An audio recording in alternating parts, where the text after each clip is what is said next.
여진족 10,000명이 모이면 감당이 안 된다 할 정도로 여진족은 그 막강한 위력을 자랑했으며 실제로 12세기 금나라를 세워 북송을 침공해 화북을 장악하며 위세를 떨쳤습니다.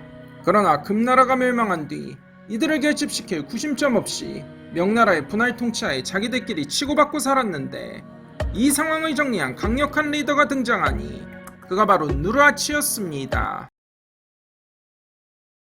1559년 건주이의 부족장 아들로 태어났으나 어머니가 일찍 세상을 뜨고 계모의 구박과 핍박을 받으며 유년기를 보냈습니다. 그러던 어느 날 갑자기 빡침이 몰려왔는지 갑자기 동생을 데리고 이웃 부족장인 외할아버지를 찾아가 의탁했는데, 하필 외할아버지가 명나라에 대한 투쟁심이 남달라서 그만 요동을 공격하고 당연하게도 명나라 군사들에게 왜가가 작살이 납니다.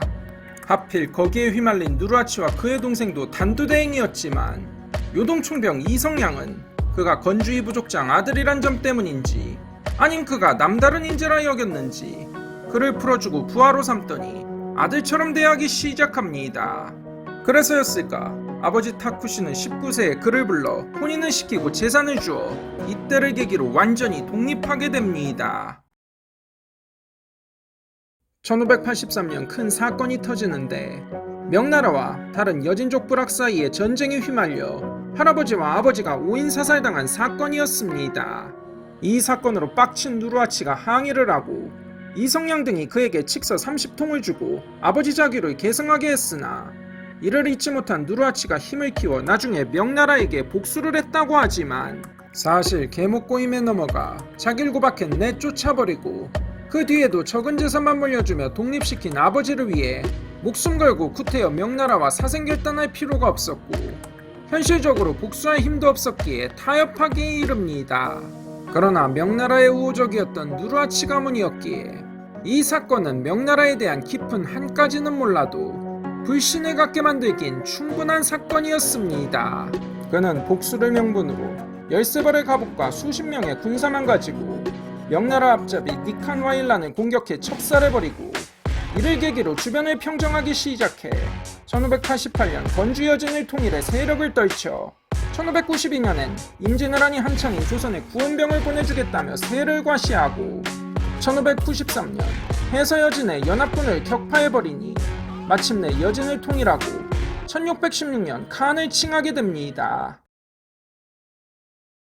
그는 내정과 상업에도 치중해 여진 통일이 어느 정도 끝난 1599년 만주문자를 창제하고 농사와 실업을 장려함과 동시에 인삼을 홍삼으로 가공해 명나라와 무역을 해 부를 쌓고 허투알라로 이동해 성을 쌓고 수도로 삼았으며, 또한 그 유명한 팔기군을 만들어 군사제도를 정비하고 국가의 기틀을 다집니다.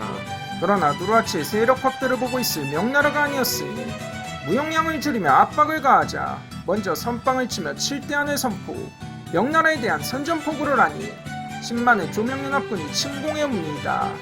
압도적인 수적 차이에도 불구하고 이들은 지휘관들 간의 알력과 방심으로 전력이 분산되고 이 틈을 노려 후금은 빠른 기동력으로 들이쳐 전투는 후금의 대승으로 끝나버립니다.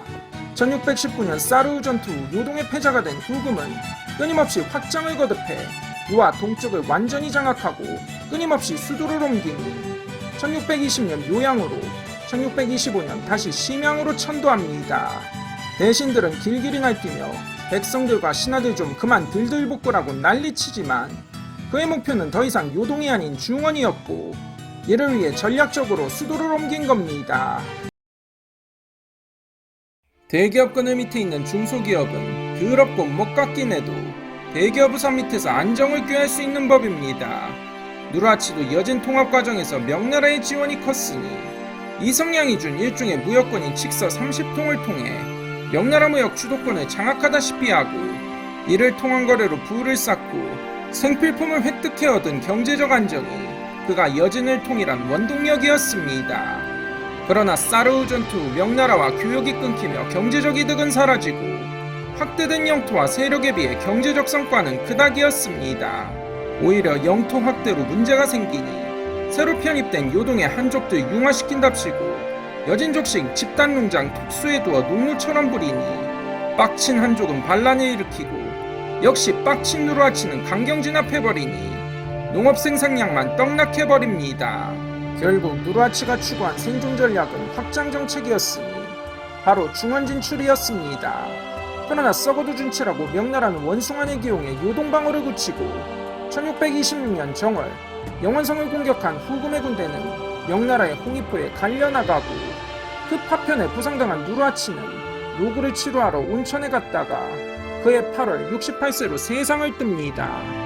자수성가형 창업주답게 그는 비난한 처지를 극복하고자 수단 방법 가리지 않았고 때론 현실적으로 때론 적절히 위선적으로 행동해 능수능란하게 대처했으며 현실에 안주하지 않고 끊임없이 도전을 거듭하니 13벌의 갑옷으로 시작해 나라를 만들었지만 확장된 기업을 어찌 끌고 갈지에 대한 비전과 전략에 고심하다 결국 2세가 해결할 과제로 남기게 되고 그에 못지않은 2세 경영자로 인해 제2의 창업시대를 열게 됩니다.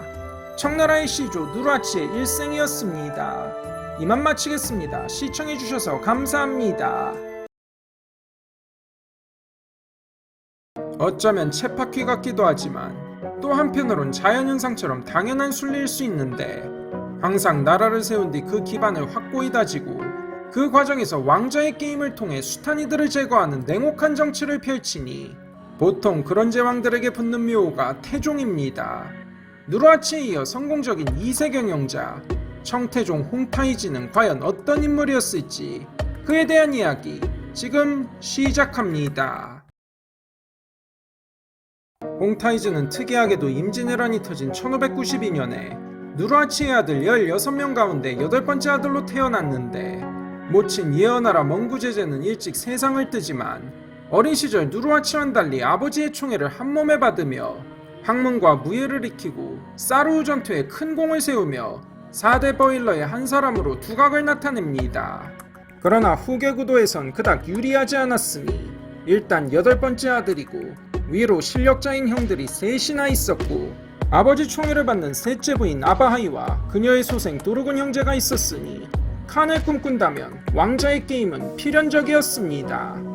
그런데 다행이라고 해야 할지 큰형 취연은 포악한 성격으로 주변과 마찰을 일으키다 숙청당하고 다이샤는 아버지 후군과의 스캔들로 후계에서 배제됩니다.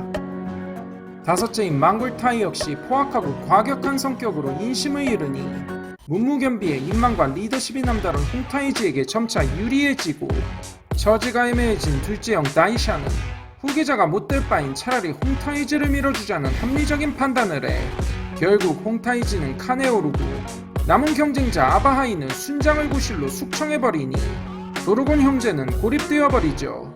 이렇게 즉위 초부터 왕자의 게임을 찍고 말지만 태종이란 묘호처럼 그는 국가기 틀을 다지며 개혁을 단행합니다. 본래 유목민족 전통이 강한 여진족이었고 누르하치는 고륙상쟁을 미연에 방지하고자 8명의 부족 유력자들이 합의하는 일종의 집단지도 체제를 만들어 두었기에 즉위 과정에서도 부족 유력자들의 합의를 거쳤고 칸에 오를 때도 홍타이지는 큰형님인 버일러들에게 3번 절을 올리고 즉위 후 할애를 받을 때도 세 형님들과 나란히 앉아 함께 난면을 했습니다. 그러나 일찍이 한문화와 유교에 심취한 홍타이지는 중화식 황제 체제를 만들길 원했고 그랬기에 파랑공치를 폐지하고 남면 독자를 예법으로 정해 권력을 강화합니다. 1626년 8기에 총관 기무대신이란 직제를 설치해 각기의 행정사무를 맡겨 측근들을 임명합니다. 동시에 8기군을 자기 사람들로 채우고 8기군 지휘권의 절반을 장악해버립니다. 또한 한족을 포섭하기 위해 집단농장 톡소를 대폭 축소해 한족에게 농사를 장려하고 한족 8기를 편성했으며 1629년 처음으로 과거를 실시해 숨어있던 한족 지식층을 대거 끌어들입니다. 대표적인 이가 법문정으로 그의 아이디어로 각종 제도를 정비하기 시작해 1631년 육부를 설치하고 1636년엔 비서실 겸 자문기관 내사원을 설치해 그야말로 중화왕조 체제를 갖춥니다. 그러나 동시에 만주문자와 변발을 한족 관료들에게 강요하고 지키지 못할 시 불이익을 줬으며 만주족 고유문화를 유지하는 데도 힘을 썼으나 결국 만주족은 한족에 융화되어 버립니다. 그러나 이러한 개혁들을 단행했음에도 불구하고 여전히 명나라는 강력했으며 주변의 몽골, 조선 등 이웃나라 등과 맞붙어 있는 데다 다들 그리 우호적인 이웃이 아니었으며 무엇보다 경제는 여전히 그닥이었습니다. 에서 홍타이지는 전쟁이란 카드를 꺼내들게 되는데 유감스럽게도 조선도 여기에 휘말리게 됩니다. 만주 자체가 그닥 비옥한 땅은 아니었고 명나라와 무역이 끊기며 생필품 지급이 힘들어지자 그는 전쟁이라 쓰고 약탈이라 읽는 군사작전을 행합니다. 즉위하고 얼마 뒤인 1627년 조선을 침공하는 정묘호란을 일으키는데 그의 주 목적은 조선과 명의 협공을 막고 약탈을 통해 경제적 이득을 취하겠다는 계산이었습니다. 그리고 그 뒤에 이어 병자호란이 터지죠. 또한 명나라에 대한 군사작전 역시 마찬가지로 북경이고 산해관이고 나발이고 내몽골을 우회해 최대한 털어먹기를 목적으로 해 1629년 원숭안이 숙청당한 계기가 된 기사전역도 바로 그런 일환이었습니다. 이 군사작전은 여러 차례 계속되는데 경제적 이득은 물론이고 베이징을 뺀 하북, 산동 일대가 초토화되어 명나라를 쇠퇴하게 만들고 농민반란이 일어나는 계기가 됩니다. 몽골에 대한 침공 목적은 조금 이색적이었으니 산해관 바이패스를 위한 통로를 확보하고 군사력 확보가 주 목적으로 몽골 부족을 복속시켜 몽골 팔기로 편입시키고 정략교련 등 유대 정책을 병행합니다. 1634년 내몽골의 강자 링당칸을 격파하고 내몽골을 수중에 넣은 뒤 뜻하지 않은 아이템을 득템하게 되는데 바로 대원제국의 옥새였습니다. 이를 계기로 1636년 황제의 즉위, 국호를 청나라로 바꿉니다. 1636년 즉위하고 얼마 뒤 병자호란을 일으켜 인조의 항복을 받고 1642년엔 송금전투에서 명의 주력을 괴멸시키고 홍승주를 잡는 등 계속된 전쟁에서 승승장구합니다. 명나라 털어먹기 작전도 계속 성과를 거두니 거듭된 침공으로 하북은 초토화되고 백성들의 삶은 더욱 공공해져 명나라는 안에서부터 무너지기 시작합니다. 이제 산해관 빗장을 까부수는 일만 남았지만 1643년 9월 52세의 홍타이지는 갑자기 급사해버립니다. 남다른 비대한 체구에 뇌출혈 증세가 있었다는 썰로 봤을 때 뇌경색 혹은 심혈관 질환으로 인한 돌연사 위험성이 컸고 말년에 총애하던 신비가 세상을 뜨고 그로 인한 충격과 우울증까지 겹치니 이미 사망 플래그는 이전부터 충분했습니다. 우리네 태종처럼 그 역시 왕자의 게임으로 무수한 고륙상쟁을 겪고 무위까지 처형했을 만큼 잔혹했으나 한편으로 왕조의 기반을 다졌고 창업주 누르하치가 일으킨 기업을 한 차원 업그레이드시켜 더 큰 도약과 발전을 이룩하니 그야말로 성공한 이세경영인의 전형적인 모습이었습니다. 그리고 그가 세상을 뜬 뒤 얼마 안 있어 청나라는 마침내 중원의 패자가 됩니다. 성공한 이세경영인 청태종 홍타이지의 일생이었습니다. 이만 마치겠습니다. 시청해주셔서 감사합니다. 주나라 주공은 성왕의 숙부로 어린 조카 대신 섭정을 하며 뛰어난 정치를 펼쳤으나 장성한 조카에게 권력을 넘기고 은퇴해 공자가 성인으로 존경한 인물이었습니다. 그러나 현실에선 수양대군과 영락제를 보면 알 수 있듯 어린 조카들 통수친 야심찬 삼촌들만 넘치기 마련인데 특이하게도 주나라 주공도 영락제의 길도 가지 않은 애매한 인물이 있으니 바로 도르곤이었습니다. 도르곤은 1612년 누르하치의 14번째 아들로 태어났는데 일찍이 아버지의 총애를 받을 만큼 총명하고 어머니 아바하이도 누르하치 말년의 사랑을 독차지해 유력한 재위계승 후보였으나 1626년 형 홍타이지가 선수를 쳐 대권을 장악하고 어머니 아바하이를 순장시켜 도르곤은 날개 꺾인 독수리 신세가 됩니다. 다행히 형 홍타이지는 양심의 가책인지 아님 주변의 눈치 때문인지 도르곤을 최고 귀족 호쇼 버일러로 임명하고 양백기를 맡깁니다.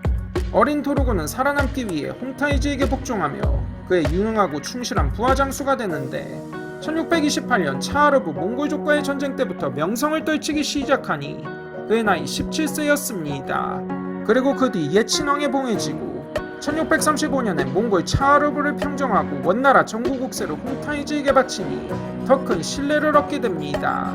병자호란 때 수군을 지휘해 강화도를 함락했으며 1638년 9월 하북과 산동 40개성을 함락시킵니다. 그의 동복 형제 아지거 도도도 맹활약하니 도르곤의 위상은 상당해지고 청태종이 승하한 뒤 재위를 노릴 정도에 이릅니다. 조기 청나라는 유목민족 전통이 남은 데다 장자승계 원칙이 없어서 청태종의 장자 호거와 도르곤이 경합을 벌이는데 문제는 둘의 실력이 동등해 승부가 나지 않았고 이 틈을 노린 효장왕후가 황실 최고어른 나이샨을 설득해 자기 아들 밀어달라고 부탁을 했고 도르곤을 유혹해 그의 설득을 끌어내 황희는 홍타이지의 9째 아들 프린에게 돌아가니 그가 바로 순치제였습니다. 단순히 유혹에 넘어갔다 볼 수 없고 명분과 실력으로 쇼부 보기 힘든 상황인데다 명나라가 오늘 내일하며 정세가 심각하니 일단 어린애기 앉혀두고 실권을 장악한 뒤 두고 보자는 계산이었던 듯합니다. 호거와 누르하치의 조카 지르가랑과 함께 섭정을 맡지만 사실상의 실세는 도르곤이었고 6살의 순치제는 도르곤의 눈치를 살핍니다. 1644년 명나라가 망한 뒤 오삼계가 산여관문을 열자 이자성의 반란군을 격파한 뒤 북경에 입성한 도르곤은 숭정제에 제사를 지내고 백성들을 위로함과 동시에 북경 천도를 강행하고 변발령을 시행합니다. 그 뒤 강남의 명나라 찬존 세력 토벌대를 구성해 1645년 친동생 도도의 활약으로 양주, 남경이 함락됩니다. 그렇게 되자 도르곤 형제의 위세가 하늘을 찌르는데 1647년 또 다른 섭정 지르가랑을 사치 향락이 심하단 식상한 모함으로 숙청해버리고 1648년 사천을 평정한 호거의 명성이 커지자 누명을 씌워 숙청해버리니 순치제는 이런 숙부 눈치를 보며 황숙부 섭정왕으로 격상해버리고 어전에서 머리를 조아리지 않게 했으며 대신들은 왕부에 무릎 꿇고 대기하며 옥새와 황제의 의장도 멋대로 사용하게 하는 등 도르곤은 사실상 황제나 다름없었습니다. 순치제 입장에선 그야말로 황제를 능멸하는 역적일 뿐이었고 거기다 숙부와 어머니 사이에 대한 소문까지 듣게 되자 때를 기다리며 분노 게이지를 차근차근 쌓아 올립니다. 중국 사극의 단골 소재였던 도르곤과 효장태후의 묘사를 보면 도르곤이 순정파 이미지로 묘사되지만 이건 사실 판타지에 가까우며 둘은 실상 정적이며 협력관계일 뿐이었고 도르곤은 지독한 호색한일 뿐이었습니다. 그는 여러 첩을 두었고 정적이자 조카 호거의 아내까지 취했을 정도였으며 이웃나라 조선 여자한테 관심을 가져 민폐를 끼칩니다. 조선 공주를 아내로 삼겠다는 도르곤의 황당한 요구에 왕실 여자를 양녀 삼아 의순공주로 삼고 1650년 북경으로 보냅니다. 그 뒤에도 미녀를 보내달라 쪼르며 조선 조정을 골치 아프게 하니 그는 순정과는 화성만큼이나 멀리 떨어진 인간이었습니다. 그나마 다행인 건 그렇게 보낸 16명의 여인들은 중간에 다시 돌아오게 되는데 당사자 도르곤이 사망했기 때문입니다. 1650년 8월 만리장성 부근 카라우툰의 사냥터에서 낭만 도르곤은 큰 부상을 입고 그해 12월 세상을 뜹니다. 순치제는 도르곤을 성종 의왕제로 추승하며 도르곤 측근들의 눈치를 보다가 그동안 쌓은 분노 게이지를 폭발시킵니다. 정친왕의 상소와 동시에 도르곤 일파를 숙청하고 도르곤을 부관 참시합니다. 도르곤은 중원평정에 대업을 달성했고 끝내 영락제처럼 제위찬탈에 이르지 않았지만 권력을 탐해 정적들을 숙청하고 황제를 능멸하는 권세를 휘둘렀으며 사적으론 여색을 지나치게 탐하는 추태를 보입니다.